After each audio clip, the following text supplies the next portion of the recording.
સૌથી પહેલા વાત બનાસકાંઠાની, જ્યાં માતાએ પોતાના 2 બાળકો સાથે મોતની છલાંગ લગાવી.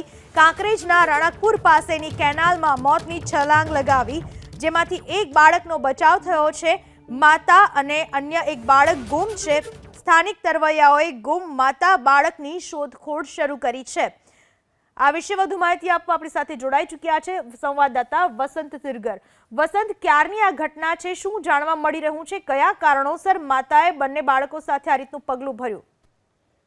પૂનમ, મહત્વની વાત છે કે કાંકરેજના જે રાણકપુર છે ત્યાંની નજીક આવેલી નર્મદાની જે મુખ્ય કેનાલ છે તે ગઈકાલે સાંજે એક માતા અને 2 સંતાનોએ મોતની છલાંગ લગાવ્યા હોવાનું સામે આવ્યું હતું. જોકે હાલ પણ જે સ્થાનિક તરવૈયા છે તેના દ્વારા શોધખોળ હાથ ધરાઈ રહી છે. ખાસ કરીને જો વાત કરવામાં આવે તો 10 વર્ષીય બાળકને ગઈકાલે જ સ્થાનિક લોકોએ બચાવી લીધો હતો.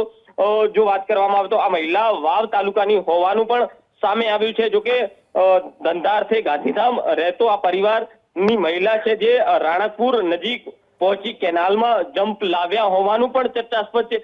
ખાસ કરીને જો વાત કરવામાં આવે તો જે માતા છે તેને 2 બાળકો સાથે જમ્પ લાવ્યું, તો એક બાળક છે તેને બચાવી લેવામાં આવ્યું છે. તો અન્ય જે મહિલા અને અન્ય જે બાળક છે તેની હાલ તો સ્થાનિક જે તરવૈયા અને પોલીસ પણ શોધખોળ હાથ ધરી છે. આભાર આપનો તમામ માહિતી બદલ વસંત.